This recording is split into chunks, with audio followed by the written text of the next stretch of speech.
Hello, good afternoon, everyone. So, the next topic that you will be knowing is formulating hypothesis. So, what is formulating hypothesis? Or what is hypothesis? Hypothesis is an approximate explanation that relates to the set of facts that can be tested by certain further investigation. So, basically, it's like a tentative answer to your problem. So, a while ago, we discussed, or you have known what a good scientific question is.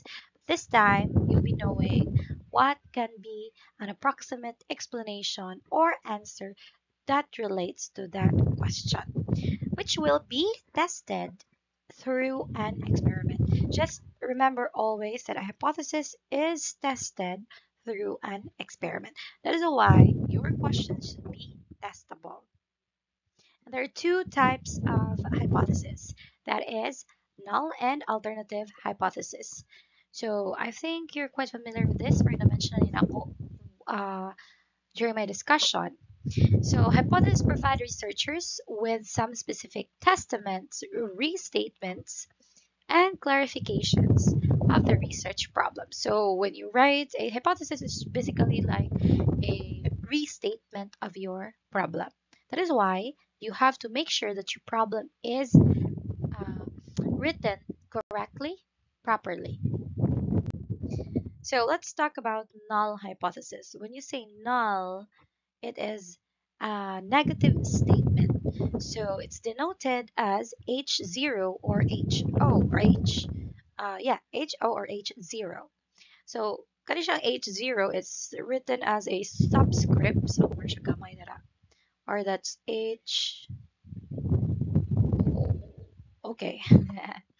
So generally denoted, and it's exactly the opposite of what you want to investigate or your alternative hypothesis. But in every research or in all research, what is really tested is your null hypothesis. So it states or defines that there is no exact or actual relationship between variables. So mo ninyong i-test. Now, ma'am, ano i-test kay ang null hypothesis man, ma'am? Ang kana mang walay relationship. That's because it's easier to disprove something than to prove something that is right. Right? So, sayo na siya, i-proven nga sayop na siya by presenting your data rather than making sure nga makaingon gyud ka nga sakto lagi na. Diba? Lisod man pasabton or pa-trust to na sa kataw mo ingon kag tinuod na siya. Pero dali ra siya i-disprove nga dili na siya tinuod.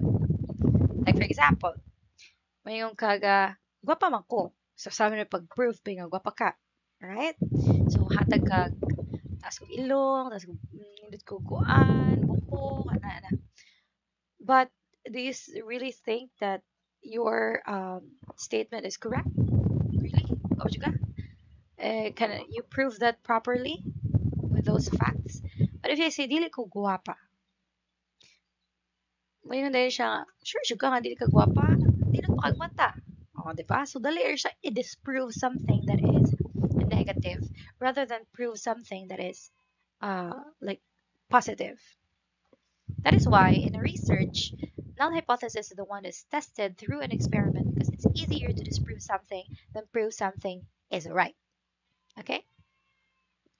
So null hypothesis states that there is no relationship between two variables, that is your independent and dependent variable, and it does not affect anything or each other.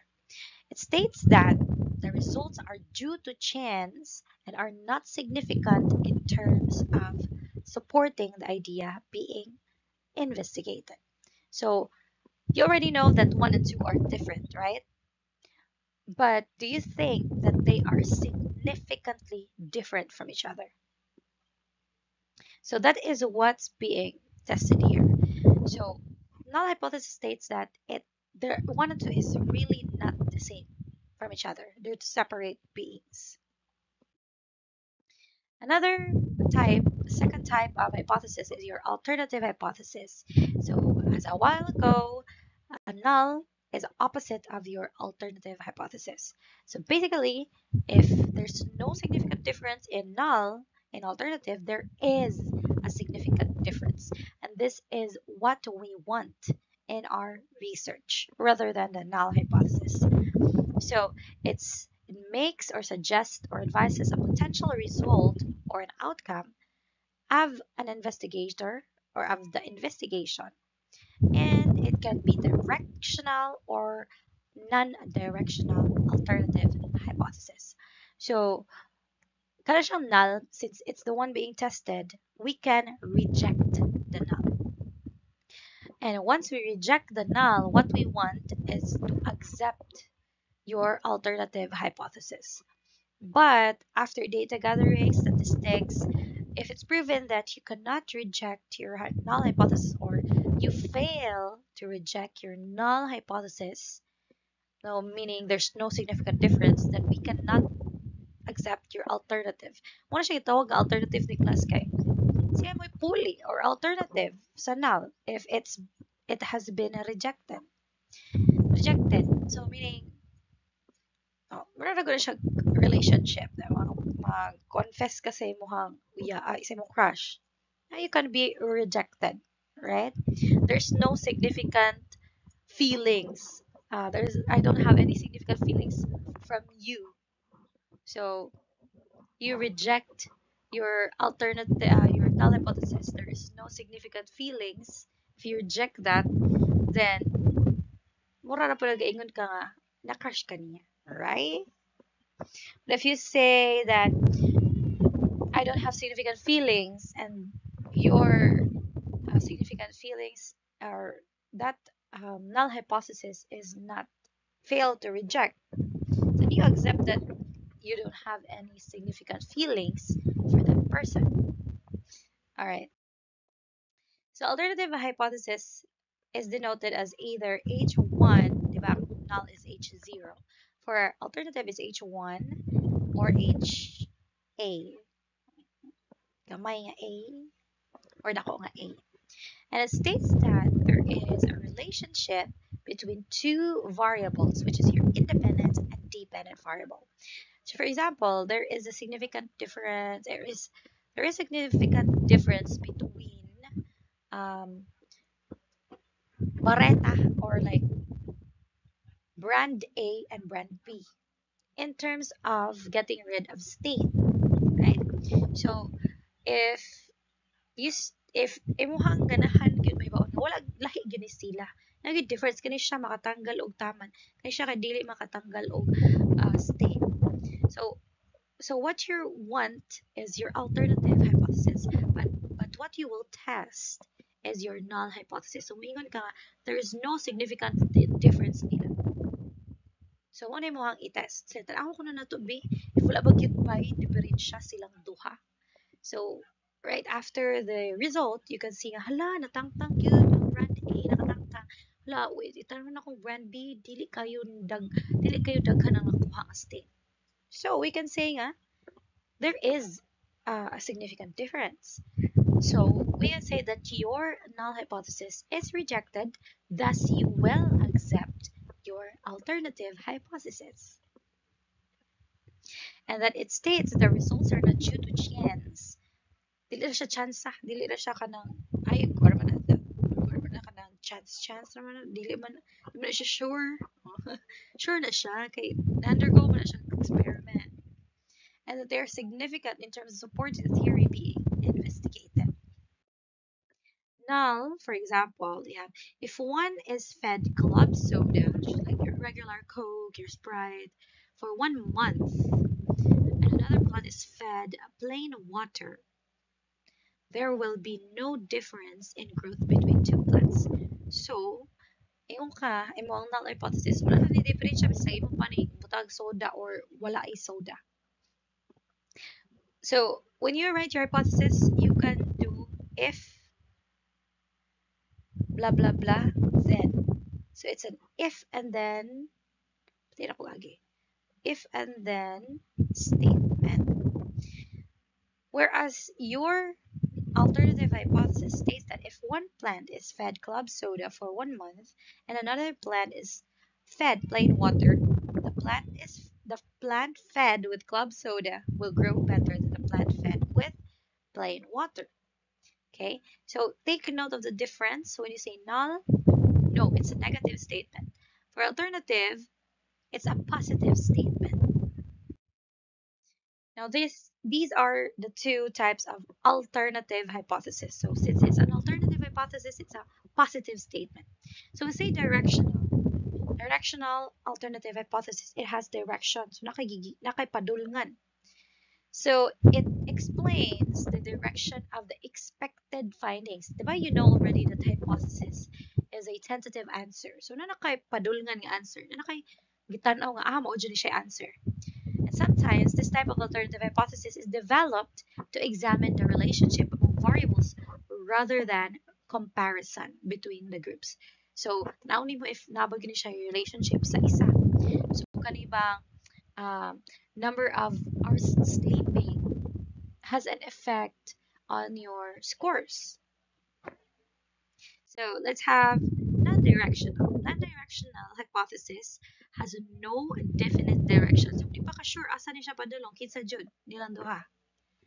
Ang nay relationship or wala.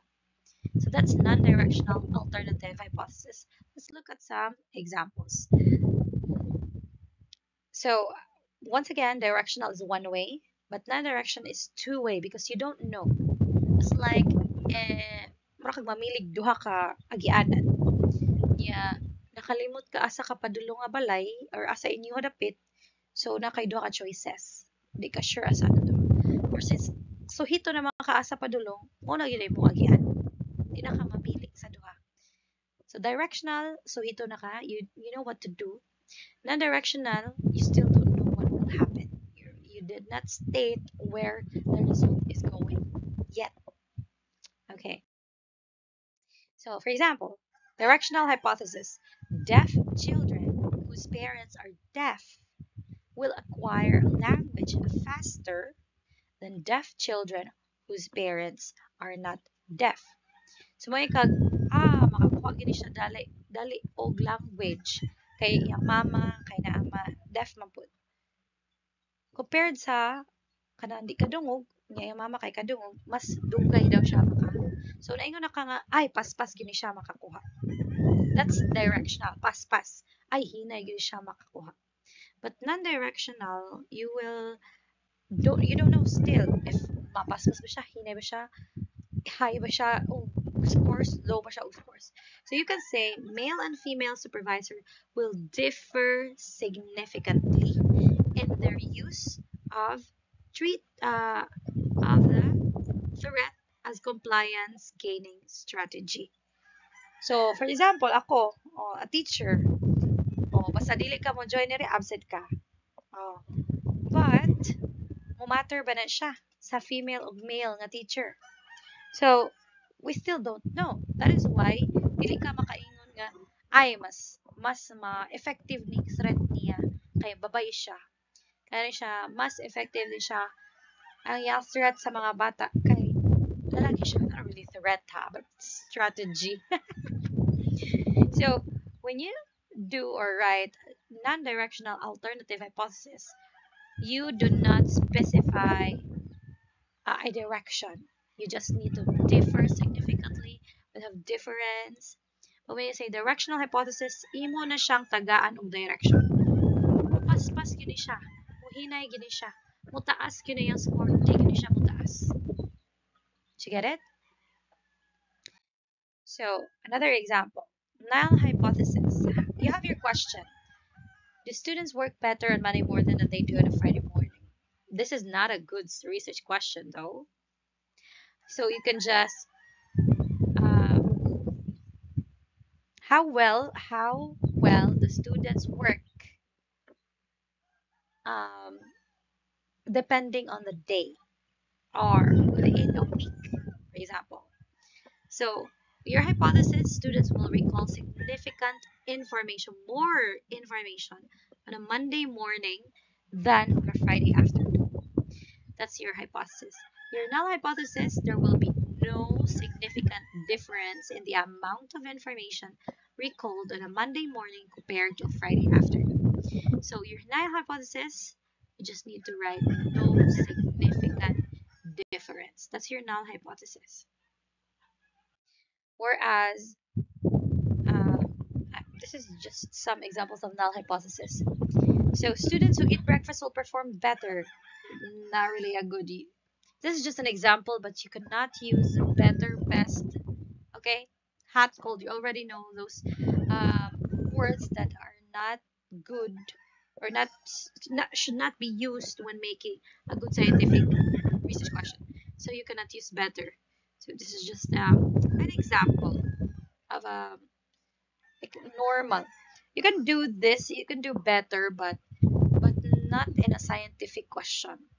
The scientific question it should be um, experiment. It should be testable. You can have this word, but maybe perform um, how can you say it? But has higher average, higher grade, for example, higher um, average score in a math exam. Okay, you can say that para mas specify siya. So there will be no significant difference in the performance of students who eat breakfast as compared to students who do not eat breakfast. You have there no significant difference. Okay, so this is your activity for today. Choose from the testable questions below and create 5 different hypotheses. Now, what would I have you to do is use these um, questions, testable questions, and create one hypothesis null, one directional uh, hypothesis, and another non-directional hypothesis. Okay, so this will be your activity for today. Okay, goodbye. That's it. See you next meeting.